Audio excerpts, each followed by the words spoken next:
Welcome to Table Talk, Episode 6. I'm Jaden Ricken. And I'm Gavin Wilson. Today we're joined here by Gabriella Garcia, Basha softball legend. Gabby, it's a pleasure to have you. Oh, thank you for having me. Gabby, thanks for coming on. And today we're just going to go over what it means to be a Bear with you, how your career was here at Basha, and what your plans are for the future and beyond this. I mean, my career here has just been incredible. I am a multi-sport athlete. I do softball here for Basha. I also throw the javelin actually here for Basha.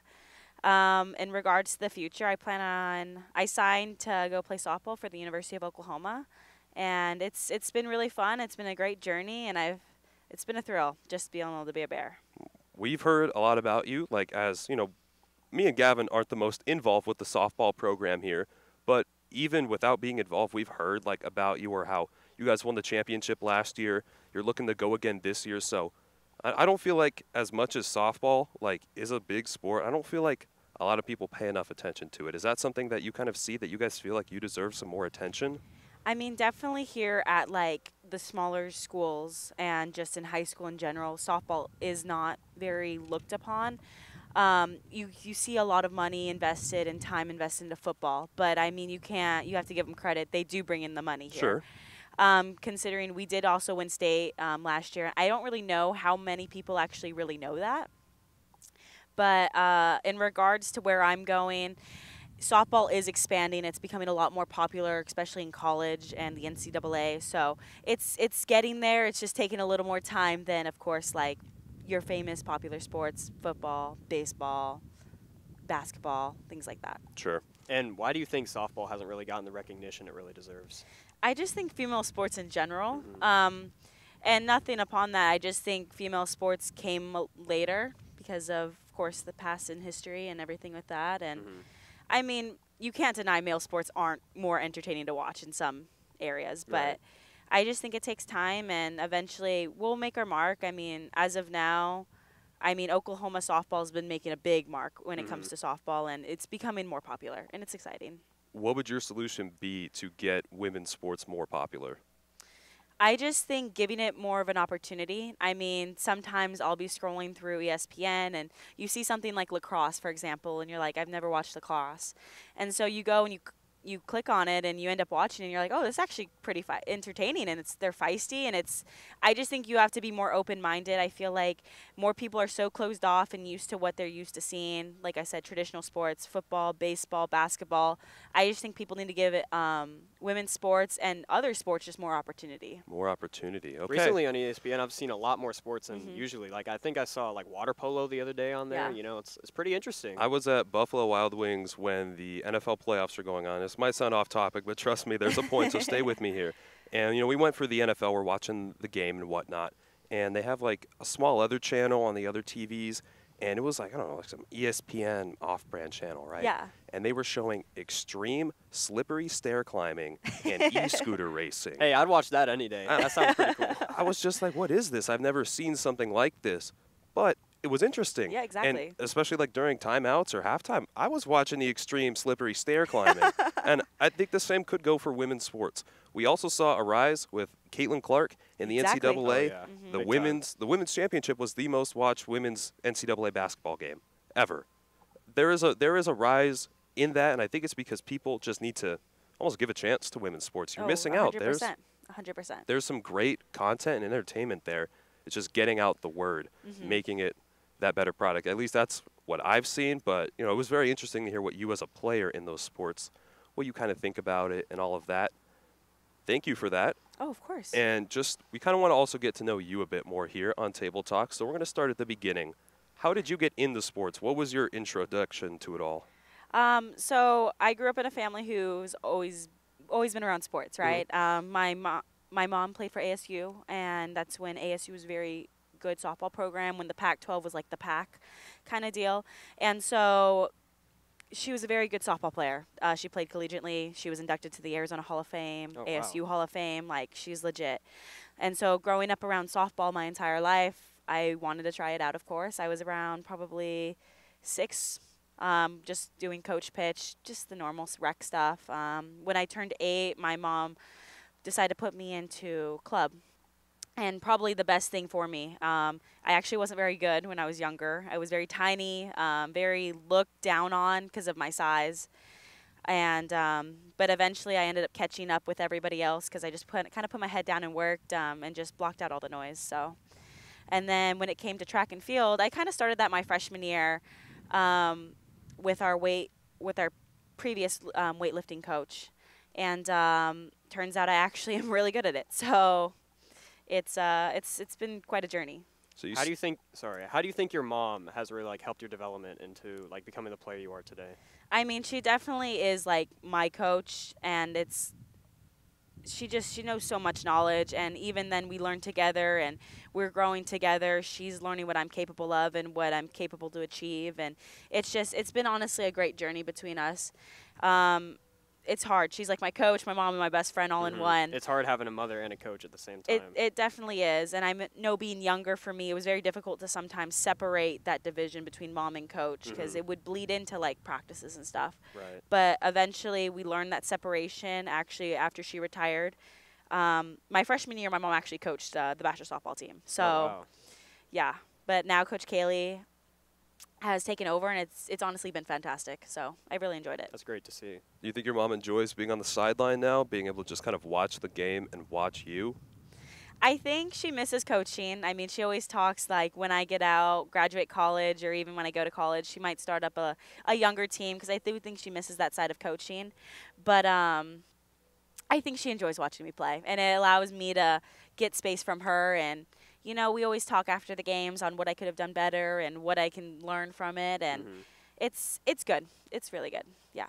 You also have a sister here at Basha who's I an do. athlete. Tell us a little bit about her. Oh, so I have a younger sister. Her name's JJ. She wrestles. She's wrestled here for Basha, and she also is an amazing thrower here for Basha. Not to brag or anything, but me and my sister actually bring the most track points in together for our track program. I think in total we score around between 30 points to like 25-ish points almost every meet when we're both competing. What's the average for somebody like that? Okay, so basically if you take first place, you get 10 points. You get awarded 10 points. Second, you get 8, and then it just goes down 7, 6, 5, 4, 3, 2, 1. So when I'm very good. So there is somebody kind of behind me, but as of now, I don't think I've lost a meet yet since my freshman year in state. Holy crap. So you're used to winning. Yeah. So winning feels I kind of guess. good. And my she's grown so much as an athlete, and she's getting to that point where she's consistently getting first, second. You rarely see thirds now, and in both shot and disc. And so, I mean, together she's bringing in around, like I said, 16 to 20 points around that almost every meet. And then when you have me and her together, we're bringing in a total around 28 to 30 points. That's pretty remarkable as Yeah. like a sister duo. That's crazy. So in the track program, we work really well together. It's fun. Sometimes I'll throw the disc. I'm not very good at it, though, not compared to her. But she's growing so much as an athlete. She's kind of in the middle of her recruiting process right now, and I'm kind of excited to see where she's thinking for college. So Is she a junior then? she's a junior, yeah. Did she ever try softball? She actually did do softball, and to be honest, she probably would have been a better softball player than me Oh, Oh, wow. if she stayed with it. But she not her kind of cup of felt. tea. Yeah, she kind of fell out of love with it. I think it was more of a sister and mom did softball, let me do it. Sure. And so it wasn't like her true passion, but You think she might go to Oklahoma with you at all? Is that a possibility? it's been talked about. It all comes down to honestly her numbers and how she's performing. I know there's a lot of Division Ones, like GCU, for example, who's been really paying attention to her lately, and I'm excited to see where she's gonna go. She may stay in state, who knows? Maybe go out of state a little bit. We're not sure. Okay. Well, best of luck to JJ if you're watching. We hope the best for you out there. Your sister says that you're a better softball player than her, but hey, it is what it is. Speaking of softball, I kind of wanted to ask you about Basha softball in particular, what it's meant to win last year and hopefully repeat again this year. What's the team like? How are you guys feeling? Honestly, overall, Coach Pomeroy or Coach Kaylee has brought up an amazing chemistry, and she's harped so much on chemistry, and I think that's why we won last year. Our chemistry was fantastic. Everyone genuinely loved each other. I don't think we had any issues from my knowledge.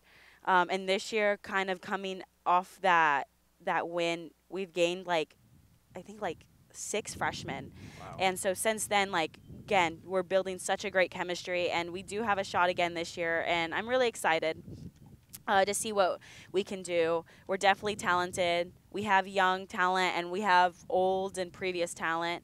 So like it's cool to see what we've came up with so far. And I mean, our first playoff game is actually Saturday at home. So we're not sure who we're playing yet. I think that will come out around noon, but I'm excited. I think we have a chance to repeat, and it'd be cool to see us do it. Will you be playing in this Saturday's game?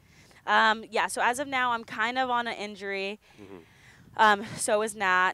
But I might be able to hit. I have some torn cartilage actually in my knee. So we're just kind of waiting for that to heal. The doctor said it could fully heal around a month-ish. But I'm able to play on it. So running and any lateral change of direction it causes pain, and then that causes inflammation. So we're trying to kind of just reduce that as much as possible. I did bat my senior night, and it felt great, no issues hitting. So who knows? We maybe DH, maybe pinch hit. I'm not really sure yet. We'll see. Part of that decision in playing or not, right, has to be college, not wanting to injure yourself further. Exactly. Is that part of it? Yeah, no, that's honestly the main reason. I mean, there is a future past this, and I don't want to. I still have club ball I have to go through this summer, and then to go from club ball to then college, I just don't want to keep beating it up. So you might as well rest now while Sure. I kind of have a chance. So. You also said 6 freshmen came in this year.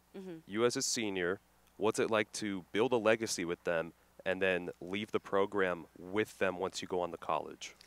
Honestly, our freshmen are amazing, and knowing that I get to leave knowledge with them in hopes that they're going to now take the program under their wing and they're going to start building it up. I mean, our freshmen are replacing our upperclassmen this year. Like, we really are. I mean, we're losing, I think, 6 seniors, and we're replacing them with, well, right now 6 freshmen, and then we're going to have more incoming freshmen, right?